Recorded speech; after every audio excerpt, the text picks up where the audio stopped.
안녕하세요, 성도 여러분. 수요일 아침입니다.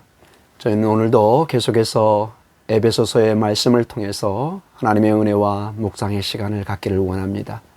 오늘 본문의 말씀은 에베소서 2장 11절에서 18절까지의 말씀입니다. 우리 11절부터 함께 읽도록 하겠습니다. 그러므로 생각하라. 너희는 그때에 육체로는 이방인이요 손으로 육체에 행한 할례를 받은 무리라 칭하는 자들로부터 할례를 받지 않는 무리라 칭함을 받는 자들이라. 그때에 너희는 그리스도 밖에 있었고 이스라엘 나라 밖의 사람이라. 약속의 언약들에 대하여는 외인이요 세상에서 소망이 없고 하나님도 없는 자이더니 이제는 전에 멀리 있던 너희가 그리스도 예수 안에서 그리스도의 피로 가까워졌느니라. 그는 우리의 화평이신지라 둘로 하나를 만드사 원수된 것, 즉 중간에 막힌 담을 자기 육체로 허시고 법조문으로 된 계명의 율법을 폐하셨으니 이는 이 둘로 자기 안에서 한 새 사람을 지어 화평하게 하시고 또 십자가로 이 둘을 한 몸으로 하나님과 화평하게 화목하게 하려 하심이라. 원수된 것을 십자가로 소멸하시고 또 오셔서 먼 데 있는 너희에게 평안을 전하시고 가까운 데 있는 자들에게 평안을 전하셨으니 이는 그로 말미암아 우리 둘이 한 성령 안에서 아버지께 나아감을 얻게 하려 하심이라. 아멘. 사랑하는 성도 여러분, 우리는 성경을 통해서 특별히 구약과 신약 성경을 통해서 인생에 있어서 가장 큰 특권과 축복은 하나님께 나아갈 수 있다는 것입니다. 하나님의 언약의 백성이 되는 것입니다. 하나님의 자녀요, 하나님과 함께하는 이 축복을 누리는 것입니다. 반대로 인생에서 가장 큰 불행이요 저주는 이 하나님으로부터 멀어지는 것입니다. 하나님의 언약의 백성에서 제외되는 것입니다. 하나님과 관계에서 끊어지는 것입니다. 근데 오늘 이 본문을 통해서 보면은 사도 바울은 우리가 언뜻 볼 때 도저히 상상할 수 없는, 믿을 수 없는 내용을 선포하고 있습니다. 그것이 무엇이냐? 11절에 바로 이방인의 모습입니다. 이 이방인들은 오늘 12절과 11절에 보면은 할례 받지 않는 사람들이요, 이스라엘 나라 밖의 사람이고 하나님의 언약에 대해서는 외인이고 세상에는 소망이 없고 하나님도 없는 사람이었습니다. 이방인들은 정말로 그 불행 그 자체로 그 운명을 가지고 있는 언약 백성 밖에 있는 그런 모습을 가지고 있었는데 이제는 그리스도 안에 달라지고 있다는 것을 말씀해 주고 있습니다. 13절에 보니까 이제는 전에 멀리 있던 너희가, 즉 하나님의 언약 밖에 있던 너희가 그리스도 예수 안에서 그리스도의 피로 가까워졌다. 예수 그리스도 안에 하나님께 나아갈 수 있는, 하나님과 함께 할 수 있는 언약의 백성을 우리가 그 특권을 누릴 수 있는 은혜를 받았다는 것입니다. 얼마나 놀라운 소식입니까? 그리고 계속해서 14절에 이런 말씀이 주어집니다. 그는 우리의 화평이신지라 둘로 하나를 만드사 원수된 것, 곧 중간에 막힌 담을 자기 육체로 허시고. 중간에 막힌 담입니다.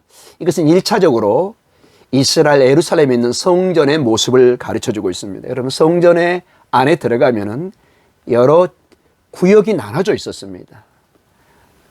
가장 끝에쯤에는 이방인의 뜰이 있었고, 그 다음에 유대인의 뜰이 있었고, 그 다음에 제사장과 레위인들이 들어가서 하나님의 지성소의 그 제사를 관장했던, 즉 가장 중요한 것은 이방인들은 어떤 한계 지역이 있었습니다. 더 이상 들어갈 수 없는, 유대인 지역으로 들어가면 하나님의 저주가 임한다는 비석까지 거기에 경계석이 있었습니다.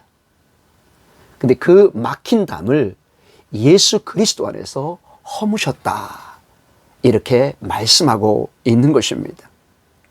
그래서 15절에 법조문으로 된 계명의 율법을 폐하셨으니 이는 이 둘로 자기 안에서 한 세 사람을 지어 화평하게 하시고, 이 막힌 담을 1차적으로는 성전에 그러한 유대인 지역과 이방인 지역에 막힌 담으로 얘기하지만 사실은 이것을 갈라놓은 것은 율법이었습니다. 구체적으로 어떤 율법이었느냐? 로마서나 갈라디아서를 통해서 보면은 이것이 예를 들어서 할례라든지 절기라든지 음식법이라든지 그 다음에 안식일이라든지 이런 것들이 유대인과 이방인을 갈라놓는 절대적인 율법의 기준이 되었습니다.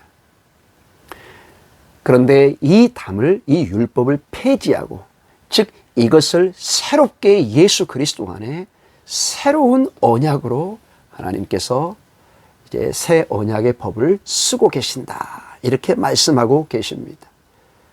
구체적으로 오늘 16절을 통해서 보면은 그리스도께서 이 모든 것을, 이 율법을 완성하시고 하나님께 나아가는 길을 여셨는데 어떻게 여셨느냐? 16절의 십자가입니다. 십자가로 이 둘을 한 몸으로 하나님과 화목하게 하려 하심이라. 원수된 것을 십자가로 소멸하시고, 즉 율법을 소멸한 것은 십자가를 통해서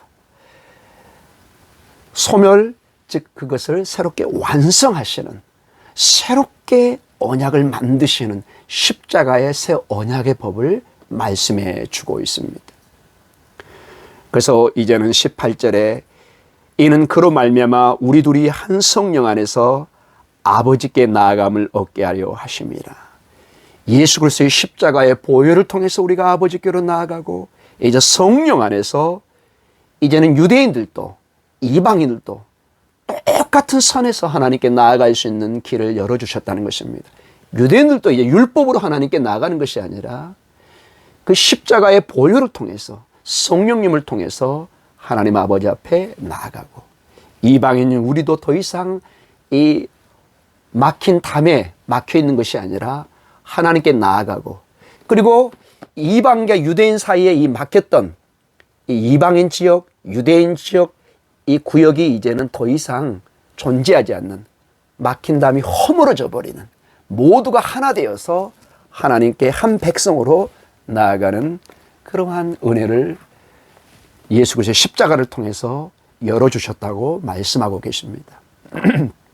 오늘도 예수 그리스도 그 은혜 안에서, 성령님 안에서 하나님 아버지 앞에 나아가는 복된 여러분 되시기를 간절히 축원합니다. 그래서 시편 73편에 시편 기자가 고백했던 것처럼 하나님께 가까이함이, 여호와께 가까이함이 내게 복이라 하는 그 고백이 여러분의 고백이 되시기를 간절히 축원합니다. 우리 함께 기도하겠습니다. 하나님 아버지 감사합니다. 이방인 저희는 죄와 허물로 죽었고, 우리 모두는 로마서 3장 23절에 보면은 모든 사람이 죄를 범하며 하나님의 영광에 이르지 못했다, 이렇게 말씀하고 있습니다. 근데 그 저주를, 그 불행을, 그 막힌 담을 예수 그리스도의 십자가의 보혈을 통해서 다 허무시고, 이제 유대인이나 이방인이나 다 하나님 앞에 믿기만 하면 나아갈 수 있는 은혜를 허락하여 주심을 감사합니다. 오늘도 주의 성도들이 예수님의 이름으로 성령님 안에 은혜의 축복의 근원이신 하나님 앞에 담대히 나가는 그러한 하루, 그러한 시간 되게 해 주시옵소서. 예수님 이름으로 기도드립니다. 아멘.